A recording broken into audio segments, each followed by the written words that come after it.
Nunca pensé que el fin de mi vida en familia llegaría de esa forma.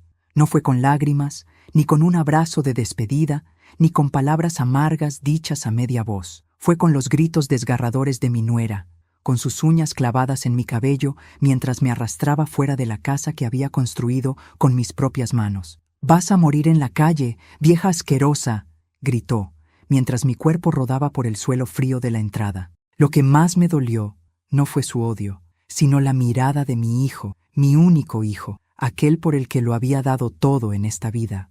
Él me sujetó del brazo, no para defenderme, sino para empujarme con más fuerza. «Escuchaste a mi esposa, madre.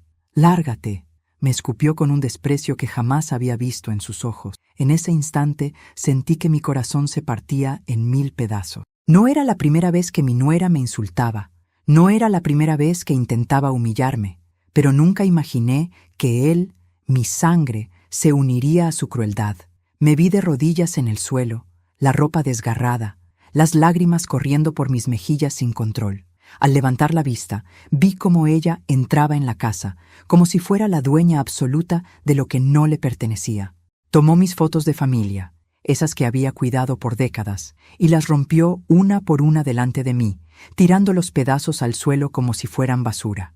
Luego, con una sonrisa de triunfo, sacó mi ropa del armario, la arrojó al piso y comenzó a rasgarla con furia. «Esto es para que recuerdes quién manda», gritaba, mientras cada rasgón retumbaba como un eco dentro de mi pecho. Me quedé inmóvil, sin fuerzas para pelear, sin voz para gritar. El dolor era tan profundo que me paralizaba. La calle estaba vacía, nadie vino a socorrerme, y en ese silencio comprendí la dimensión de mi soledad. Yo, que había criado sola a ese hijo, que había trabajado de sol a sol para que no le faltara un plato de comida ni un techo, estaba siendo echada como una intrusa, como si nunca hubiera pertenecido a esa casa. La traición no estaba solo en los gritos de ella, sino en la frialdad de él. Mi hijo, aquel niño al que alguna vez arrullé en noches de fiebre, aquel joven que me prometía que jamás me abandonaría, ahora era un extraño que me echaba a la calle con sus propias manos. Pero antes de continuar quería saber si ya te suscribiste al canal y también te gustó el video. Esto me ayuda a ver que me apoyas y te gustan mis historias. Ahora continuemos. Me quedé sentada en el suelo un largo rato, abrazando lo poco que había logrado salvar de aquel ataque. Un pañuelo que llevaba en el bolsillo y un pequeño relicario que colgaba de mi cuello con la foto de mi difunto esposo. Todo lo demás quedó en manos de mi nuera, quien disfrutaba de su victoria como si hubiera conquistado un reino. Mi hijo cerró la puerta con un portazo que me hizo estremecer. Ese sonido marcó el final de una vida entera de sacrificios. Allí, en medio de la noche, con la calle fría bajo mis rodillas y la dignidad hecha pedazos, juré que algún día, de alguna manera, esa humillación no quedaría impune. Caminé sin rumbo, arrastrando los pies, con la ropa rota y el cuerpo magullado. No tenía a dónde ir, ni a quién acudir. Las amistades que alguna vez tuve habían quedado en el pasado, y los familiares lejanos se habían olvidado de mí hacía mucho tiempo. Cada paso me recordaba la crueldad de mi destino. Había quedado sola en el mundo. Pero dentro de mí, entre la tristeza y la rabia, se encendió una chispa que nunca antes había sentido. La certeza de que no estaba derrotada. Podrían echarme de mi casa, romper mis recuerdos y burlarse de mi dolor, pero no podrían arrancarme la fuerza que aún latía en mi corazón.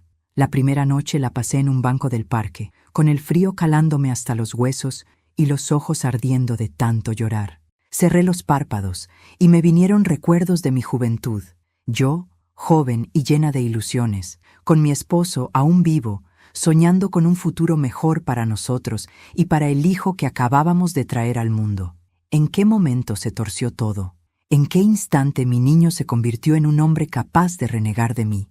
Las preguntas me atravesaban como cuchillos, pero no había respuestas, solo quedaba el vacío. Pasaron los días, uno tras otro, como un castigo interminable. Me alimentaba con lo poco que encontraba y dormía donde podía, con la vergüenza de quien había perdido todo. Mi cuerpo se debilitaba, pero mi mente se fortalecía. Cada hora en la calle me recordaba que había sido expulsada injustamente y que tarde o temprano la vida me daría la oportunidad de ajustar cuentas. Y entonces ocurrió. Una semana después, cuando todavía llevaba las marcas en la piel y en el alma, un hombre de traje negro llamó a la puerta de la casa. Yo lo observaba de lejos, oculta entre los árboles del parque, frente a mi antiguo hogar. La nuera abrió la puerta con su soberbia habitual, dispuesta a despacharlo con un gesto de desprecio. Pero cuando sus ojos se cruzaron con los de aquel hombre, la altivez desapareció de golpe. Su rostro se tornó blanco como el papel, sus labios temblaron, y por primera vez desde que la conocía, la vi perder el control. Se quedó paralizada, como si hubiera visto un fantasma. Yo, desde la distancia, sonreí con una mezcla de alivio y expectativa. No sabía exactamente quién era aquel hombre ni qué representaba, pero algo en su porte, en la seguridad con la que sostenía una carpeta bajo el brazo, me decía que había llegado la hora de un cambio. El destino, que me había golpeado tan cruelmente, ahora me enviaba una señal, y en ese instante lo comprendí.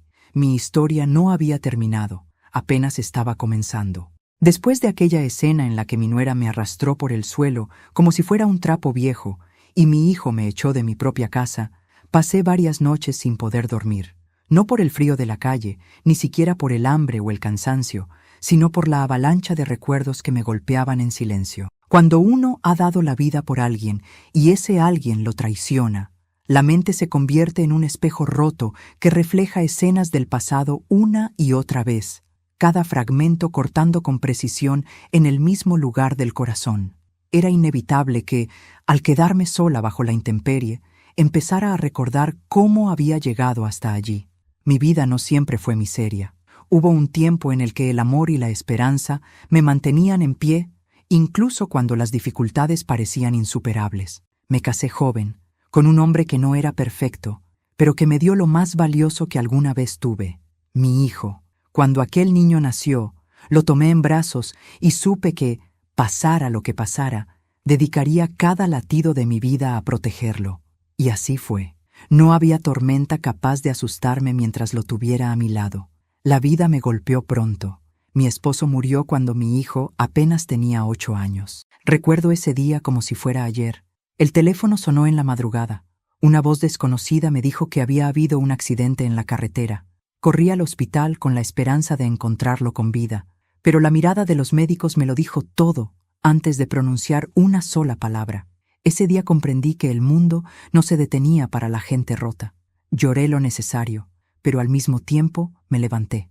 No podía darme el lujo de quedarme en el suelo. Tenía un niño esperándome en casa, un niño que necesitaba comida, ropa, educación, pero sobre todo necesitaba a su madre fuerte. Trabajé como nunca. Acepté cualquier empleo que se me ofreciera. Limpiaba casas durante el día, planchaba ropa ajena por las noches y los fines de semana cocinaba para vender en la plaza.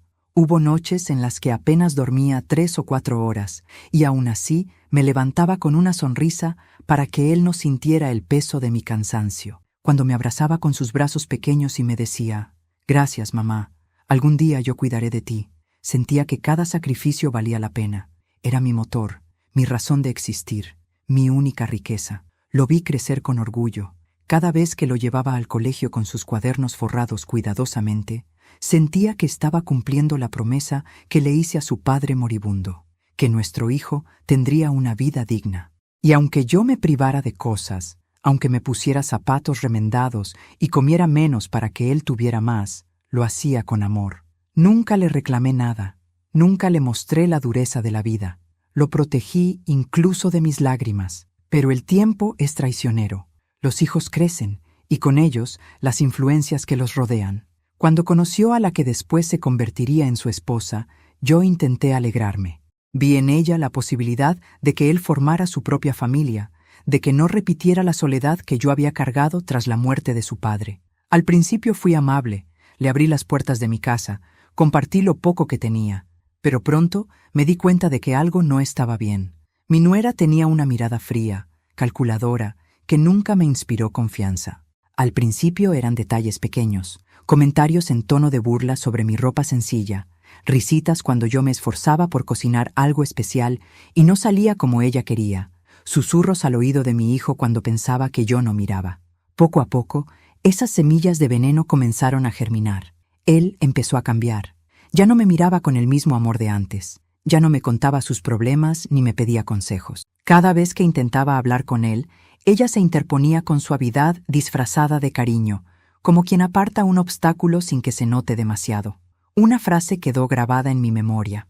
Una noche, mientras cenábamos, ella dijo con una sonrisa envenenada: «Tu madre necesita descansar. No puede opinar de todo, ya está mayor». Y él asintió. Asintió como si esas palabras fueran verdad. Ese gesto fue la primera grieta real en el muro de confianza que habíamos construido. A partir de entonces, empecé a convertirme en una sombra dentro de mi propia casa. Ellos tomaban decisiones sin consultarme. Cambiaban muebles, pintaban paredes, vendían cosas que me pertenecían como si fueran basura. Yo callaba, porque creía que el amor de un hijo era más fuerte que cualquier manipulación. No quería ser un estorbo. Pensaba, ya se le pasará, ya abrirá los ojos. Pero no. En lugar de mejorar, todo se volvió peor. Mi nuera fue ganando terreno hasta declararme una intrusa. Llegó a decirme en la cara: «Esta casa es mía ahora. Usted sobra». Mi hijo no la contradijo. Peor aún, con el tiempo empezó a repetir las mismas frases que ella, como si las hubiera aprendido de memoria. Y yo, que lo había criado con tanto esfuerzo, lo veía transformarse en un extraño, un hombre que ya no reconocía. Hoy, recordando todo eso desde la distancia de la calle, entiendo que la traición no fue repentina. Fue un proceso lento, como el agua que desgasta la piedra gota a gota. Yo lo permití. Permití que me silenciaran, que me arrinconaran, que me borraran poco a poco. Me aferraba al recuerdo de aquel niño que me prometía cuidarme, y esa nostalgia me hizo débil. No quise aceptar que lo estaba perdiendo, y cuando finalmente lo perdí, ya era demasiado tarde. Pero dentro de ese dolor, en medio de las sombras del pasado, también encontré una verdad. Yo había sobrevivido antes, cuando la muerte me dejó viuda, y podía sobrevivir otra vez. La diferencia es que esta vez no iba a conformarme con resistir. Esta vez, mi lucha no sería por él, sino por mí, por mi dignidad, porque si mi nuera creía que había ganado, estaba equivocada. Y si mi hijo pensaba que podía borrarme de su vida sin consecuencias, aprendería que una madre puede ser muchas cosas: amorosa, protectora, paciente, pero también puede ser implacable cuando la empujan demasiado lejos. El silencio fue mi cárcel. No un silencio pacífico, sino uno pesado, cruel, lleno de palabras no dichas que se acumulaban como piedras en mi pecho. Desde que mi nuera entró en nuestras vidas, aprendí que mi voz no valía nada dentro de mi propia casa. Al principio, me lo demostró con miradas, con gestos de desdén que solo yo parecía notar. Luego, con frases que vestía de amabilidad, pero que en el fondo eran cuchillos. Y finalmente, con la violencia abierta de sus gritos. Lo terrible es que no estaba sola. Mi hijo, mi propio hijo, la secundaba, como si cada humillación que ella me lanzaba fuera una verdad que él confirmaba. Recuerdo una de las primeras veces que sentí que mi lugar como madre se desmoronaba por completo. Fue en una cena sencilla, un día cualquiera. Yo había cocinado uno de sus platos favoritos de la infancia, arroz con pollo y zanahoria rallada, porque había notado que llegaba cansado del trabajo. Quise sorprenderlo, como tantas veces cuando era niño. Pero en cuanto mi nuera probó la primera cucharada, frunció los labios y dijo con una risa venenosa: «Esto parece comida de hospital. No entiendo cómo pudiste crecer con este sabor, amor». Mi hijo la miró, dudó un instante, y luego rió también. No me defendió, no me agradeció, solo rió. Ese sonido fue como una bofetada, y yo, en lugar de reclamar, bajé la cabeza y seguí comiendo en silencio. Así fueron mis días a partir de entonces, cada vez más invisibles. En las conversaciones, mi opinión sobraba. Si intentaba hablar, ella me interrumpía. Si daba un consejo, lo ridiculizaba. Si intentaba corregir a mis nietos cuando hacían travesuras, ella me quitaba autoridad con un simple gesto: «Déjalos, que contigo no aprenden nada». Y mi hijo, sentado a su lado, no decía nada. Esa complicidad muda me dolía más que cualquier insulto. El silencio se volvió mi único refugio.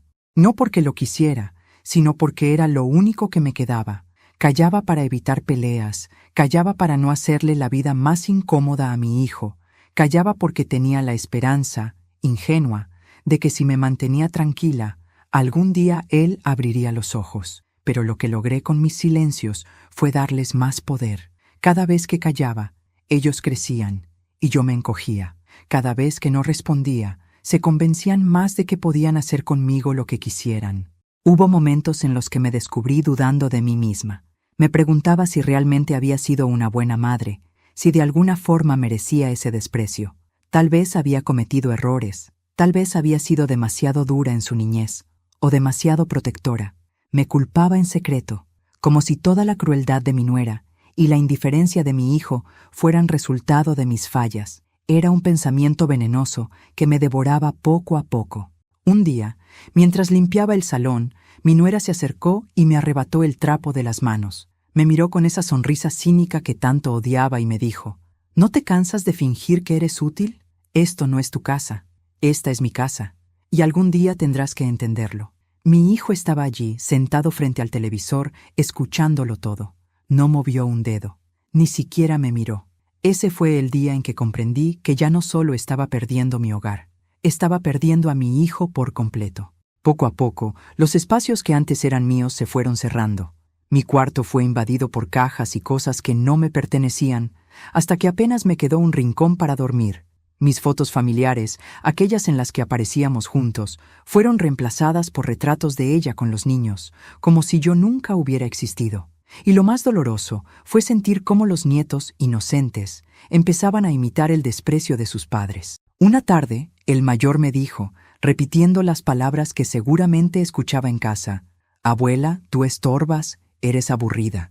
Yo sonreí para que no viera el daño que me hacía, pero por dentro algo se quebró en mí. Vivía como una extraña en mi propia vida. Cada día me levantaba con el corazón apretado, temiendo cuál sería la nueva humillación que tendría que soportar. Y aún así, en medio de esa oscuridad, seguía creyendo que debía resistir, que debía aguantar. Porque era mi hijo, porque era mi sangre, porque había jurado cuidarlo siempre. Pero lo que yo no quería admitir es que ya no quedaba nada de aquel niño que me abrazaba y me decía que jamás me dejaría. En su lugar, había un hombre que me trataba como una carga, como un estorbo del que quería deshacerse. Lo peor de todo es que llegué a acostumbrarme. Sí, me acostumbré a que mi voz no contara, a que mi presencia molestara, a que mis recuerdos fueran destruidos poco a poco. Me convertí en un fantasma dentro de las paredes que había levantado con mis manos y con mis sacrificios. Un fantasma al que nadie respetaba, al que todos ignoraban. Y en esa rutina de desprecios, en esa caída lenta hacia el silencio, fui perdiendo no solo a mi hijo, sino a mí misma, hasta que ocurrió lo inevitable. La humillación final, la más brutal de todas. Mi nuera arrastrándome por el pelo fuera de la casa, mi hijo sujetándome para que no me resistiera, mis recuerdos destrozados frente a mis ojos. Ese momento no nació de la nada. Fue la consecuencia de años de silencios tragados, de abusos soportados, de dignidad pisoteada. Yo lo permití, y ellos lo aprovecharon. Ahora, mirando atrás, entiendo que cada silencio mío fue un ladrillo en el muro que me apartó de mi hijo. Y aunque me duela reconocerlo, esa fue mi caída más grande. No cuando me echaron de mi casa, sino cuando dejé que me convirtieran en alguien sin voz, sin fuerza, sin nombre.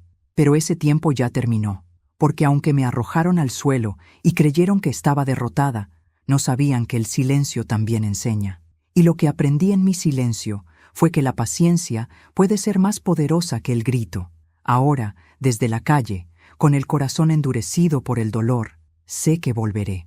No como la madre débil que se encogía para no molestar, sino como la mujer que ha encontrado su voz en medio de la oscuridad.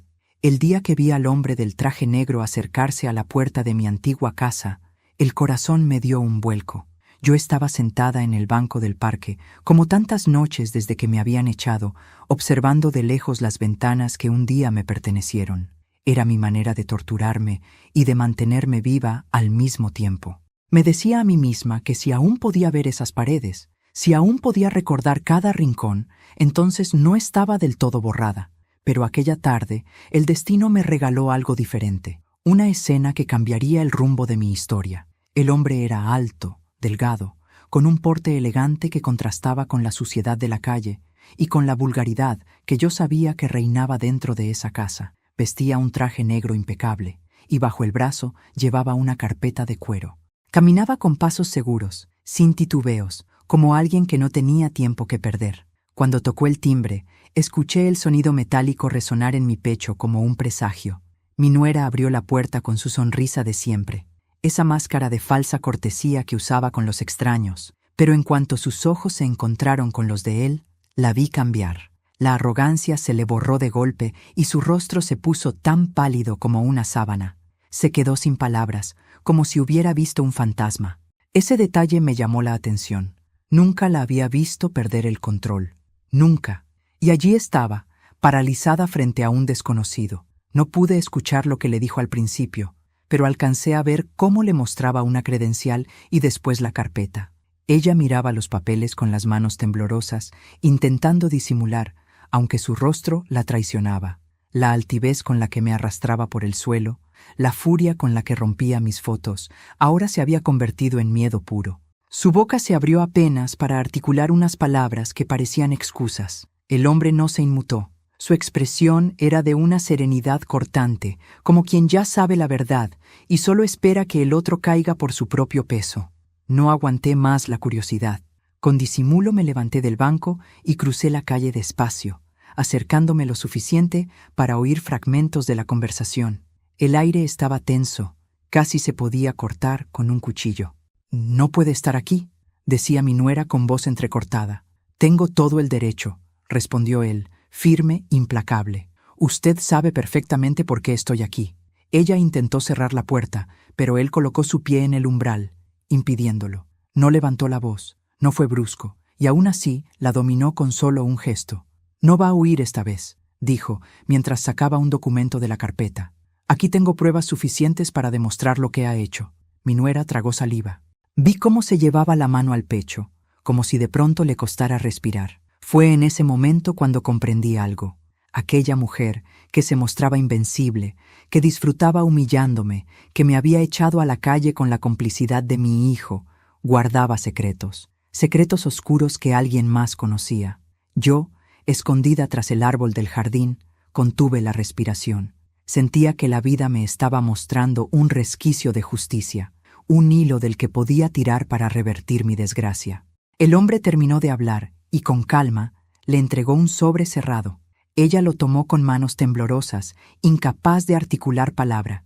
Luego él se giró y se marchó, con la misma seguridad con la que había llegado, sin mirar atrás. La puerta se cerró de golpe.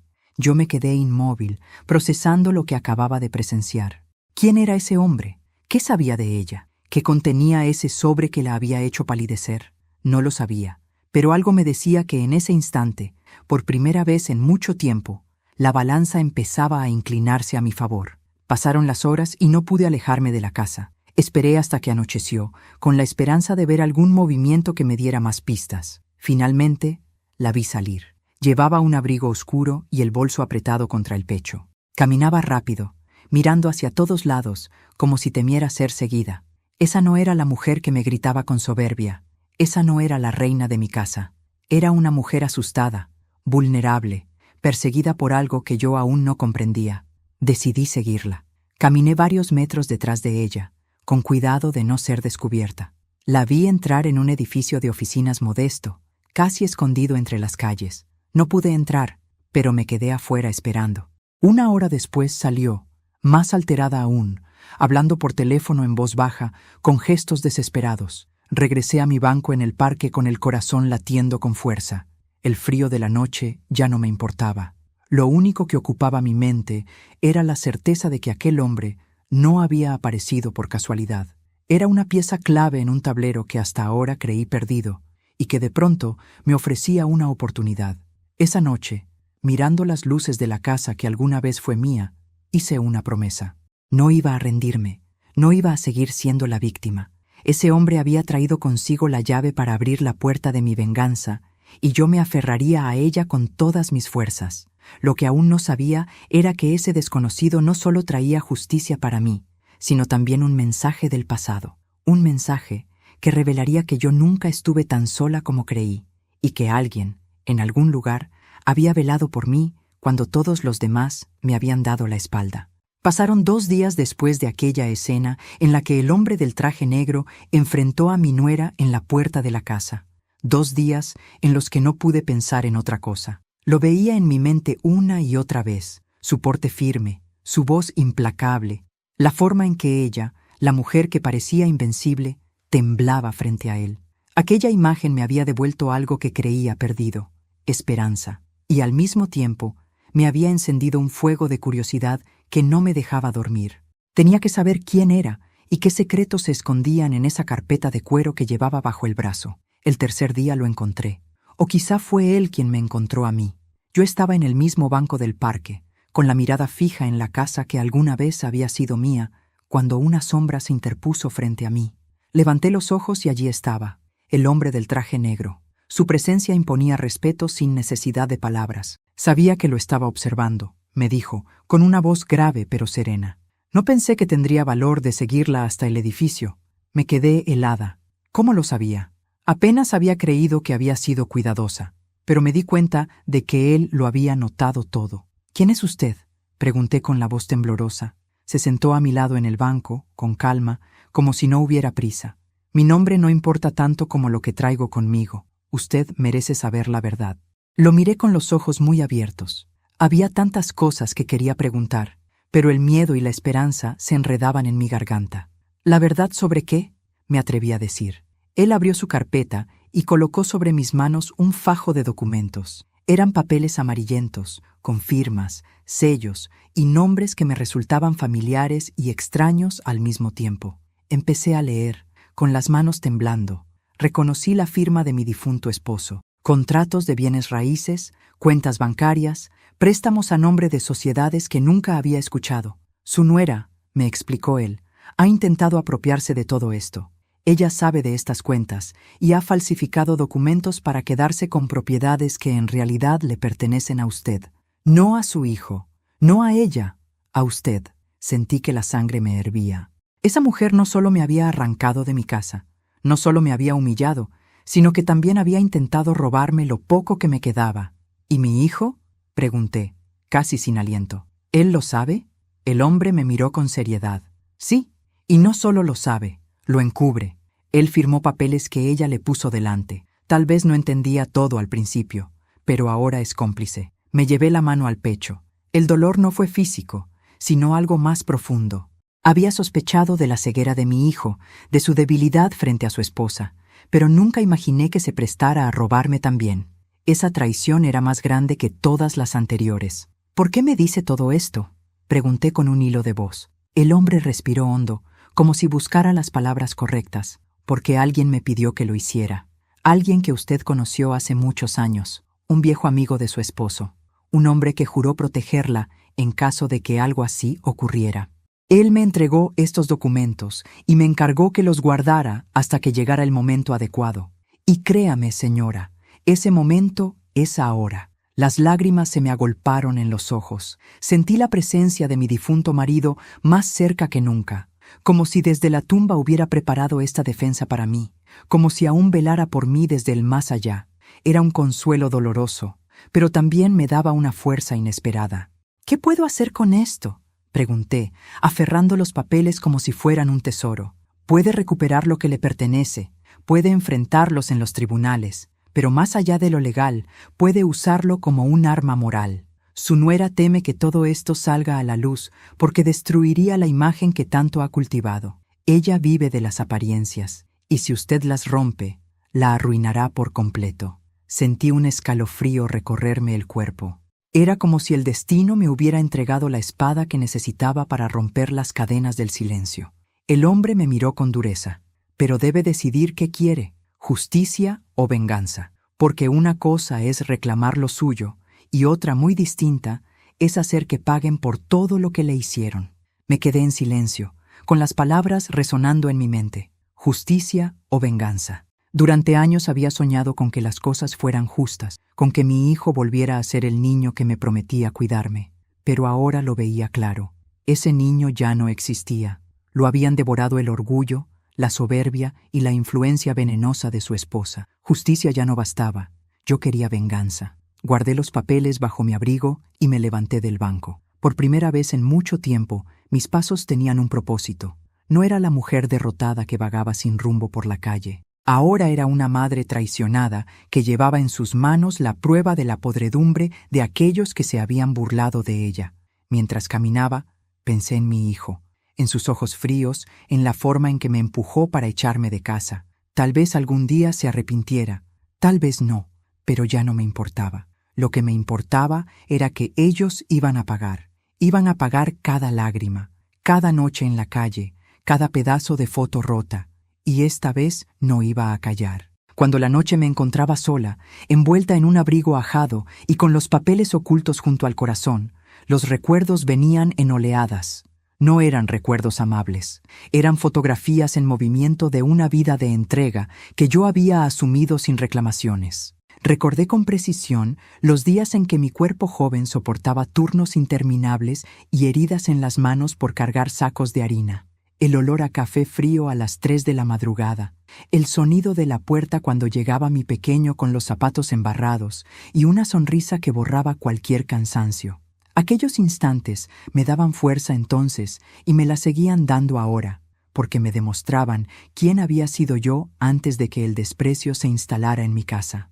No fui siempre la víctima deshecha que se ve en la calle. Fui, durante años, una montaña de esfuerzos, una mujer que supo transformar la necesidad en ternura y en techo para un hijo. Recordarlo me dejó claro algo terrible y liberador a la vez. Yo no quiero recuperar a ese hombre que mi hijo se ha vuelto. Quiero recuperar a la mujer que fui y que me niegan ser. Pensaba en las manos de mi madre, en cómo me enseñó a remendar lo que parecía irremediable, y comprendí que esa herencia de resiliencia estaba en mí. Había veces en que soñaba con volver a la cocina de mi casa, con cocinar el mismo guiso que a él le gustaba y que ahora le parecía comida de hospital. Soñaba con colgar de nuevo mis fotos en la pared y ver a mi nieto correr hacia mí. Pero al despertar me invadía la realidad. El muchacho que ahora empujaba a su madre no era el que conocí. La casa que amé estaba tomada por otra figura que usurpó hasta la memoria. Esa constatación me dolió, pero también me permitió definir el horizonte de mi lucha. Ya no lucharía para reconstruir una familia que me había rechazado. Lucharía para que mi voz dejara de ser pisoteada, para que mi dignidad volviera a tener espacio. Recobrar mi historia era el objetivo. Las noches de frío se alternaban con planes. El documento que me había dado el hombre del traje negro era un mapa, firmas, ventas fraudulentas, poderes firmados a nombre de sociedades creadas en la sombra, transferencias hacia cuentas que desaparecían al pasar por manos que no eran las mías. Había, además, correspondencia donde mi nuera pedía discreción a ciertos asesores y contratos que demostraban que ella y su familia habían intentado vaciar el patrimonio a mi nombre. Al sostener aquellas hojas, la lectura me quemaba como si fueran brasas, no por su contenido, sino porque cada línea confirmaba la traición que sentí cuando me empujaron fuera de mi casa. Sin embargo, el conocimiento era ahora poder. Comprendí que las lágrimas no bastaban, que la memoria no se reivindica solo con lamentos, sino con actos concretos. Fue entonces cuando volví a ver la figura del hombre del traje negro, no ya como un salvador extemporáneo, sino como el hilo que me enlazaba con una red de gente que, en su momento, había cuidado de mi matrimonio y de mi nombre. Me contó que había un viejo amigo de mi esposo que, ante la sospecha de movimientos oscuros, hizo copias de documentos y las confió a quien consideraba fiable. Yo no me consideraba fiable entre los vivos que hoy me daban la espalda, pero ese hombre creyó en mí. Aquello me dio una responsabilidad inmensa, no desperdiciar la fe de quienes, desde la sombra, me protegieron. Si ellos habían guardado esas pruebas por años, era porque también habían intuido que la casa, más que un techo, se podía convertir en una trampa. Durante el día busqué rincones donde planear sin ser vista. Una biblioteca municipal con mesas altas, el banco de una iglesia donde nadie preguntaba nada, la carnicería de la señora Rosa que me dejaba sentarme al final de la tarde y me ofrecía café por compasión. Allí repasé cada documento hasta aprenderlos de memoria. El abogado, porque el hombre del traje negro era, en efecto, abogado, me explicó qué líneas eran más contundentes, qué firmas podían invalidar ventas, qué testigos eran imprescindibles. Me habló de plazos legales, de peritajes forenses, de cómo se demostraba la falsedad de una firma. El lenguaje jurídico, que al principio me sonó lejano, empezó a convertirse en una herramienta que yo entendía con hambre. Hambre de justicia, hambre de verdad. Pero mi decisión fue más que legal, fue moral. No quería verlos hundidos por el simple placer de vengarme. Quería que pagaran, sí, pero de un modo que devolviera el orden justo, que mi nombre se limpiara, que las propiedades que me pertenecían volvieran a estar bajo mi control, que la humillación pública que sufrí no quedara impune. Y, sobre todo, que la comunidad supiera quién era la mujer que había sido arrojada a la calle. Porque en los pueblos las apariencias lo son todo.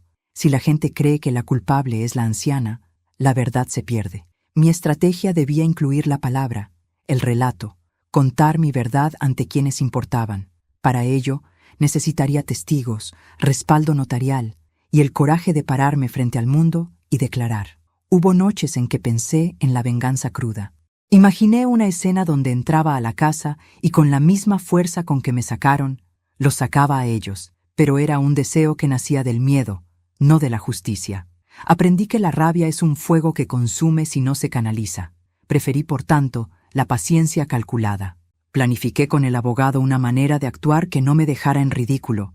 Recopilaríamos pruebas, interrogaríamos a proveedores, pediríamos auditorías que revelarían las transferencias, hablaríamos primero con la gente del vecindario para que no se dejara manipular por la imagen que mi nuera cultivaba.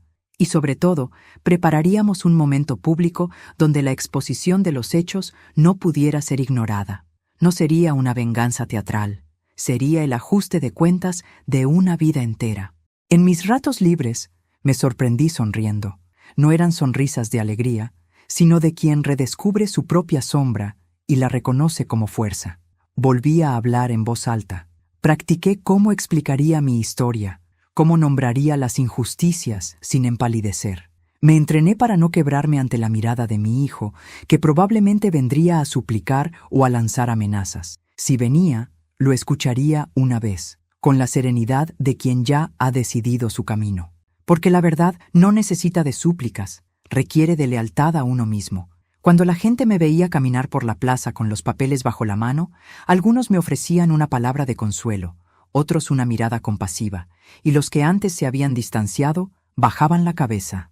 Eso me enseñó algo elemental. La verdad, mostrada en el momento justo, cambia el aire. Se abre una grieta por donde entra la justicia social, pero para que eso ocurriera, debía controlar mis impulsos. La paciencia era ahora mi gran arma. No me movería hasta que todo estuviera en orden. Peritos, testigos y la estrategia legal bien afilada. Esa fuerza del recuerdo, que me anclaba al pasado sin encadenarme, fue la que me convirtió de nuevo en arquitecta de mi destino. Ya no dependía de la piedad de un hijo ni de la bondad de extraños. Tenía en mis manos la prueba de la traición y la voluntad de usarla con precisión. Mi venganza, si de venganza debía hablarse, no sería impulsiva, sería una reconstrucción de mi nombre hasta convertirlo en lo que siempre fue, digno y respetable. Y así, mientras la ciudad dormía y mis huesos aún dolían por la noche que pasé al raso, yo elaboraba el plan que los haría temblar, no por odio vacío, sino por la firme decisión de que nadie volviera a arrojarnos a la calle sin pagar el precio de su falta. Aprendí a vestir otra vez la apariencia que ellos esperaban, la abuela sumisa, la madre herida, la anciana que no da problemas. Fue una actuación pensada, lenta, pulida, hasta que nadie notara la costura, porque para ganar no bastaba con tener la verdad. Hacía falta la prudencia de quien sabe que la súbita ira puede estrellarse contra muros que no ceden. Así que volví a la casa, a pedir permiso para ver mis cosas, a sonreír con esa dulzura que ya conocían, a bajar la mirada cuando mi nuera pasaba cerca. Les di la ilusión de control, les ofrecí la seguridad de que no era una amenaza. Por fuera, todo parecía el mismo teatro de siempre. Por dentro, cada gesto mío era un movimiento calculado en una partida cuyo tablero era mi vida. Fingir me dolía, pero me permitía acercarme, ver, escuchar, recoger pequeñas piezas que antes no había sabido valorar. Volví a entrar en la cocina donde tantas mañanas me había levantado antes del amanecer. Lo hice como quien vuelve a un lugar ajeno, midiendo cada paso. Los niños me miraban con esa mezcla de curiosidad y cautela que tienen los infantes ante lo imprevisible. Yo les sonreía y les daba caramelos, y en sus ojos no había aún reproche, solo sorpresa. La nuera me miraba desde la entrada, con esa sonrisa que pretende domesticación, y yo le respondía con una inclinación de cabeza casi sumisa. Mis manos ocultaban el pequeño cuaderno, donde anotaba fechas, conversaciones, personas que podrían testificar. No todo estaba en los papeles que el abogado me había dado. Había pequeños indicios en las facturas, en las notas del jardinero, en la voz del electricista que comentaba cambios recientes en la documentación de la propiedad. Esos detalles eran mis hilos. Me reuní con el abogado en secreto 2 veces por semana. Él, hombre seco, de mirada práctica, me indicó cuáles testigos eran imprescindibles. La señora Rosa de la carnicería, que había visto cómo cierto día cargaban cajas con documentos. El profesor del colegio, que recordaba haber sido presionado para cambiar la titularidad de una beca. El portero del edificio donde mi nuera fue a hacer gestiones, que pudo reconocer rostros extraños. Fueron encuentros cálidos donde, entre sorbo y sorbo de café, trazamos la estrategia. Primero consolidar pruebas que no dejaran lugar a duda. Luego, neutralizar a los actores que podían obstaculizar, contadores, abogados de dudosa fama. Y finalmente, exponer todo en un lugar donde la opinión pública no pudiera ignorarlo. Me enseñó a usar las palabras como un escudo. Solicitud de información, auditoría, revisión registral. Frases que suenan administrativas pero que abren grietas en la fortaleza del engaño. Al mismo tiempo, tejí alianzas donde menos lo esperaban. Volví a ver a antiguos vecinos que antes se mostraron distantes. La vejez de otros, la discreción de una señora que aún recordaba cómo mi esposo había ayudado a la comunidad, todo se convirtió en capital moral. Les conté mi historia con calma, sin dramatismos, dejando que la incredulidad inicial se transformara en rabia compartida. No pedí compasión, pedí memoria, y cuando la memoria se reagrupa, la gente empieza a recordar lo que creyó olvidar. Incluso encontré a un viejo amigo de la fila del mercado que me reveló que mi nuera había intentado que él firmase como testigo en una venta que olía a trampa. Pequeños actos, antes anónimos, cobraban ahora forma cuando los uníamos en cadena. No faltaron los riesgos. Fingir sumisión me obligó a soportar gestos que me querían herir. En una cena familiar fingí sorpresa por un regalo que en realidad había pagado ella sin decírmelo. Un gesto con el que buscaba humillarme, y agradecí con lágrimas que no eran de emoción, sino de recuento. Otras noches la vi pasearse por la casa con llamadas en voz baja, y alguna vez, mientras yo barría, alcancé a escuchar la mitad de una conversación. Si ella se mueve, todo se complica. Esa frase, esa amenaza velada, me confirmó que no exageraba. Mi presencia había pasado de ser un estorbo a convertirse en problema. Y los problemas, cuando olían a dinero, no se solucionan con palabras. Usé también la prensa pequeña, la del barrio. Hice llegar a un periodista local, a quien conocía desde que vendía sus casas por la zona, una carta con un testimonio anónimo. No buscaba escándalos sensacionalistas, buscaba abrir una puerta. El periódico publicó, días después, un artículo tibio que hablaba de ciertas irregularidades en la administración de una propiedad familiar. No era la sentencia final, pero sembró duda entre algunos allegados que hasta entonces defendían a capa y espada la imagen de la nuera. Y la duda, una vez plantada, se expande. Hubo momentos en los que me atacó la nostalgia y la debilidad. Aquella noche que yo había esperado tantas veces, la de la reconciliación imposible, entré al cuarto donde aún quedaban algunas de mis cosas y abracé una blusa que guardaba el olor de años. Pensé en cómo habría sido mi vida si los caminos fueran distintos, pero la melancolía no me paralizó. La convertí en motor. Me repetí, no lucho por venganza vacía, lucho para que mi nombre no sea borrado. Y esa frase retumbó como un mantra en mis preparativos. Comencé a ensayar, frente al espejo de la pensión donde dormía, la voz con la que denunciaría las pruebas. Ensayé la calma, la firmeza, la mirada que no suplicaba perdón, sino que solicitaba justicia.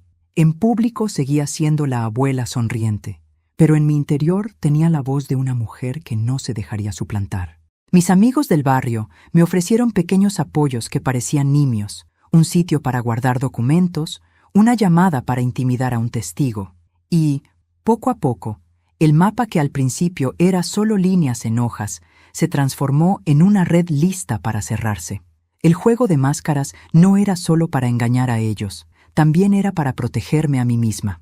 Actuar como la derrotada me permitía acercarme sin levantar la tempestad que habría encubierto los pasos que debía dar. Mientras tanto, la nuera se relajaba, confiada en su triunfo. No sospechaba que la calma precede a veces a la tempestad que ella, con su crueldad, no supo prever. Y cuando el tiempo llegara, cuando los testigos hablasen y los papeles hablaran más fuerte que sus palabras, la máscara que ella llevaba como corona caería y revelaría lo que siempre fue, la mujer que había construido su imperio sobre engaños. El tablero estaba casi dispuesto. Faltaban aún algunos peones por colocar. ¿Acaso un golpe sorpresa que el abogado guardaba para el momento preciso? Pero yo ya no tenía la prisa de quien actúa por desesperación. Tenía la serenidad de quien prepara un acto justo. Salía de la casa con la cabeza alta, aunque por dentro me doliera el alma. Volvía al banco del parque con la carpeta bien oculta. Y cada noche, antes de dormir, repasaba el plan que poco a poco convertía mi silencio en palabra. Porque había comprendido que la mejor venganza no era la humillación pública sin razón, sino la exposición certera que devolviera el orden y diera a mi nombre la dignidad que me habían arrancado. La reunión se organizó con la excusa de un cumpleaños. En apariencia, era una celebración, pero yo sabía que las verdaderas fiestas en esa casa eran solo escenarios donde mi nuera mostraba sus trofeos, su ropa cara, su dominio sobre mi hijo, su capacidad de reunir gente alrededor como si ella fuera el centro del mundo. Acepté ir porque era el momento perfecto para lo que estaba preparando junto con el abogado. No iba a ser un cumpleaños, sino el día en que su máscara se resquebrajaría. Me senté en un rincón, con la misma discreción con la que me había acostumbrado a sobrevivir. Nadie notó mi presencia, más allá de un par de miradas de lástima. Mi nuera se paseaba de un lado a otro, riendo alto, sirviendo copas, acariciando el brazo de mi hijo como si quisiera marcarlo frente a todos. Él la seguía como un perro fiel, incapaz de mostrar un gesto propio. En sus ojos ya no quedaba nada de aquel niño que me prometió cuidar de mí. Lo miraba y lo reconocía solo por la sangre, porque el alma que llevaba era ya otra. La velada transcurría entre brindis y carcajadas superficiales, hasta que la puerta volvió a sonar. El murmullo se hizo silencio al ver entrar al hombre del traje negro. Nadie lo esperaba. Llevaba consigo la misma carpeta que yo había sostenido con temblor en mis manos, pero ahora la portaba como si fuera un estandarte. Mi nuera palideció en el acto. Intentó recomponerse, sonrió nerviosa, pero su voz tembló cuando dijo: «Oh, qué sorpresa verlo aquí». El hombre no respondió con cortesías. Se dirigió al centro del salón y con un movimiento pausado, abrió la carpeta sobre la mesa. Las hojas se desplegaron como alas de un cuervo que venía a anunciar desgracias. Su voz resonó clara, firme, sin necesidad de elevarse. «He venido porque hay cosas que deben salir a la luz». Todos dejaron de hablar. Mi corazón latía con fuerza, pero mis labios se curvaron en una sonrisa discreta. Yo sabía lo que venía. El abogado comenzó a leer. Contratos falsificados, transferencias ocultas, documentos firmados en nombre de mi esposo muerto, muchos años después de su fallecimiento. Cada palabra era un martillo que caía sobre la mesa. Cada número era una prueba de que la mujer que se presentaba como ejemplo de virtud y familia había construido su pequeño imperio con mentiras y robos. Las caras de los invitados pasaron de la incredulidad al escándalo. Mi hijo, en cambio, permanecía rígido, inmóvil, con los ojos clavados en un punto vacío.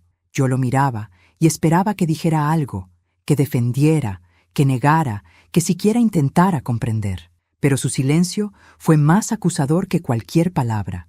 Mi nuera reaccionó como una fiera acorralada. Golpeó la mesa, intentó arrebatar los papeles, gritó que todo era una farsa, que estaban manipulados, que alguien quería destruirla. Pero el abogado tenía copias certificadas, firmas cotejadas, testigos dispuestos a hablar. Ella se fue hundiendo más con cada intento de defensa. Y entonces ocurrió el giro que nadie esperaba. El hombre del traje negro se volvió hacia mi hijo y lo señaló con un dedo firme. «¿Y usted?», dijo. «No puede alegar ignorancia. Aquí están sus firmas. Usted sabía. Usted consintió». Un murmullo heló el ambiente. Todos los ojos se posaron sobre él. Y fue en ese instante cuando vi la verdad reflejada en su rostro. No era un engañado.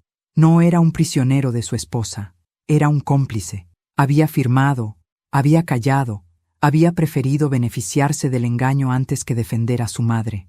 Sentí que el suelo se me abría bajo los pies. El dolor me atravesó como un rayo, más fuerte que el día en que me echaron de mi casa, pero también me dio claridad. Ya no había nada que salvar en él. Lo había perdido para siempre. Me puse de pie. El silencio fue absoluto. Caminé hasta el centro del salón, recogí los documentos y hablé con una voz que ni yo misma reconocía, fuerte, firme, sin temblor. Durante años callé porque pensé que el amor de un hijo era más grande que cualquier mentira. Me equivoqué. Hoy todos ustedes son testigos de quién es quién en esta familia. Yo no necesito venganza, solo necesito que la verdad hable. Al decirlo, miré a mi hijo directamente a los ojos. Él bajó la cabeza, incapaz de sostener mi mirada. Esa fue mi victoria más grande. No necesitar gritar, no necesitar golpear. La verdad lo había aplastado mucho más de lo que yo jamás habría podido hacer. Mi nuera, derrotada, intentó arrastrarlo consigo, pero él permaneció inmóvil, como una sombra sin fuerza. La reunión terminó en caos, los invitados cuchicheando, algunos saliendo apresurados, otros acercándose a mí para ofrecerme un apoyo tardío. Yo salí de allí con el corazón desgarrado, sí, pero también con la dignidad intacta. No había terminado. Ese era solo el primer acto. Lo que venía después sería aún más contundente. El juicio moral ante la comunidad entera y la sentencia final que yo misma dictaría. Después de aquella reunión que terminó en escándalo, las habladurías corrieron como fuego entre la gente del barrio. Mi nuera ya no podía pasearse con la misma soberbia de antes. Cada saludo que recibía estaba impregnado de sospecha. Cada mirada la atravesaba como un cuchillo. Yo sabía que el golpe había sido fuerte, pero aún faltaba lo más importante. No bastaba con exponerla ante unos cuantos familiares. Debía enfrentarla frente a toda la comunidad, y junto a ella, a mi hijo. El abogado me advirtió: esto no será fácil. Si los enfrenta públicamente, puede perder la poca relación que queda con él para siempre. Lo miré con serenidad y le respondí: ese hijo ya lo perdí. Lo único que me queda por salvar es mi nombre. El escenario se dio casi solo. La parroquia del barrio celebraba su aniversario y la comunidad entera se reunió en el salón comunal. Allí estaban los vecinos, los conocidos, la gente que alguna vez me vio caminar con orgullo de madre trabajadora y después me vio arrastrar la vergüenza de ser echada de mi casa. Sabía que ese era el momento. El abogado y yo nos miramos. Llegó la hora. Cuando todos esperaban el brindis, me puse de pie. La sala se quedó en silencio. Algunos pensaron que yo iba a agradecer la invitación, otros que iba a pronunciar unas palabras de cortesía, pero mi voz salió clara y firme, cargada de la fuerza que había recuperado en las noches más oscuras. He callado demasiado tiempo. Hoy quiero contarles quién soy y qué ha ocurrido. Abrí la carpeta de documentos y los puse sobre la mesa, a la vista de todos. Empecé a relatar, paso a paso, cómo había trabajado durante años para levantar una vida, cómo me habían despojado, cómo me habían arrojado a la calle como a una intrusa. No añadí adornos, no necesité lágrimas, la verdad era suficiente. Cuando mostré las pruebas de las falsificaciones, un murmullo recorrió la sala. La gente se inclinaba hacia adelante para ver mejor. Algunos negaban con la cabeza, incrédulos. Y entonces giré hacia donde estaban ellos, mi nuera con la cara roja de rabia y mi hijo, pálido, incapaz de articular palabra. Ella, dije señalándola, me robó no solo las cosas materiales, sino la dignidad. Y él, mi hijo, mi sangre, no solo lo permitió, lo firmó. El silencio fue total. Recuerdo el rostro de la señora Rosa, la carnicera, llena de indignación.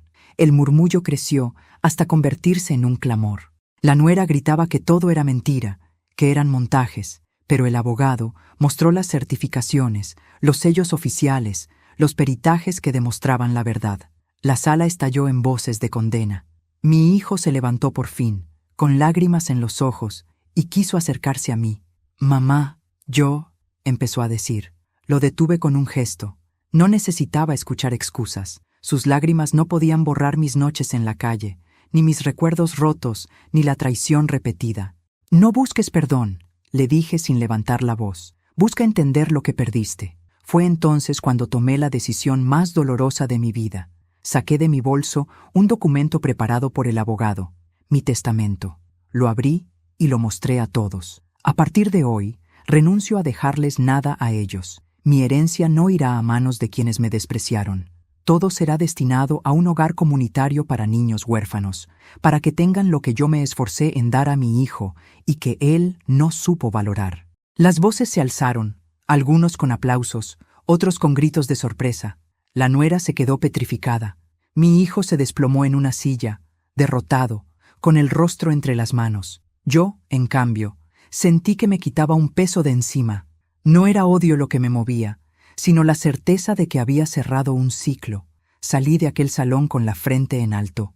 No recuperaría a mi hijo, lo sabía, pero había recuperado algo mucho más importante: mi voz, mi dignidad, mi lugar en la memoria de quienes conocían mi historia. Y con eso bastaba. Después del juicio moral frente a la comunidad, nada volvió a ser igual. Mi nuera ya no podía caminar por las calles sin recibir miradas acusadoras. Sus amigas dejaron de invitarla. Los vecinos que antes la halagaban ahora le cerraban la puerta en la cara. Su imperio de apariencias se derrumbó en cuestión de días. Lo que más le dolía no eran las acusaciones ni los papeles legales que ahora la perseguían, sino la humillación de verse desnuda ante todos, sin máscaras ni títulos que la protegieran. Mi hijo, en cambio, se convirtió en una sombra. Lo veía de lejos, sentado en las bancas del parque donde yo había dormido durante semanas, con la cabeza entre las manos, perdido. Había comprendido demasiado tarde lo que había hecho. Algunos me preguntaban si lo perdonaría, si volvería a recibirlo en mi vida. Yo respondía con silencio, porque la verdad es que no había marcha atrás. Podría comprender su debilidad, su ceguera, pero no su firma en aquellos papeles. Esa rúbrica era la sentencia que me había dejado en la calle. ¿Cómo perdonar eso? El abogado avanzaba en los procesos judiciales. Cada día que pasaba, nuevas pruebas hundían más a mi nuera y a quienes la habían ayudado. Cuentas embargadas, propiedades congeladas, contratos anulados. Lo que ella creía su triunfo económico se le escapaba entre los dedos como arena. Yo, en cambio, recuperaba poco a poco lo que era mío. No lo recibía con euforia, sino con la calma de quien recoge lo que siempre le perteneció. No me movía la avaricia. Me movía la justicia.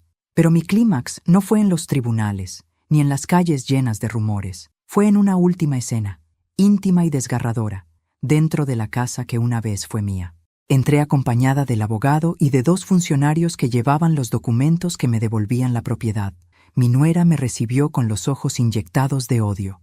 Intentó protestar, pero ya no tenía derecho legal de estar allí. Le dieron un plazo para marcharse. Ella gritaba, rompía cosas, me insultaba con palabras que parecían cuchillas. Yo no me moví, no la respondí. Me limité a mirarla en silencio, porque su furia era ya el pataleo de quien sabe que ha perdido. Mi hijo estaba allí también. No gritaba, no lloraba, no me insultaba. Solo me miraba como un niño perdido, con los ojos rojos y las manos extendidas hacia mí. «Mamá, por favor», susurró, «no me dejes». Esas palabras me atravesaron. Una parte de mí, la madre que lo había criado sola, quería correr y abrazarlo, olvidar todo, devolverle la ternura de antaño. Pero la otra parte, la mujer herida, la madre traicionada, sabía que ya no quedaba confianza posible. Caminé hacia él despacio, puse mi mano en su hombro y le dije: «Ya te dejé entrar en mi vida una vez, hijo, y me expulsaste. Ahora no puedo abrirte la puerta de nuevo, no porque no te ame, sino porque me amo a mí misma». Vi cómo se derrumbaba en llanto. Fue mi victoria más amarga. No disfruté su dolor, pero tampoco lo evité. Era el precio de sus actos. La nuera fue obligada a salir, llevándose apenas unas maletas con ropa. Sus gritos se perdieron en la calle, junto con lo que quedaba de su soberbia. Mi hijo salió detrás de ella, cabizbajo, arrastrando sus pasos, y yo me quedé sola, en medio de las paredes desnudas de la casa recuperada. Recorrí cada habitación, como quien camina por un cementerio. Allí estaban los ecos de mi vida, la risa de mi hijo cuando era pequeño, la voz de mi esposo, las madrugadas de trabajo, todo mezclado con el dolor reciente, con los insultos, con el portazo que una vez me expulsó. Me detuve en la sala, donde aún quedaban pedazos de las fotos rotas que mi nuera había despreciado. Las recogí con cuidado y las guardé en mi pecho. No podía recomponerlas, pero eran parte de mi historia. Esa noche dormí bajo mi techo, pero ya no era la misma mujer que había salido llorando semanas atrás. No regresaba como víctima, sino como dueña de mi destino. Y aunque la soledad me envolvía, había en mí una paz nueva. Porque entendí que la venganza no era el grito ni el golpe, era la recuperación de mi dignidad.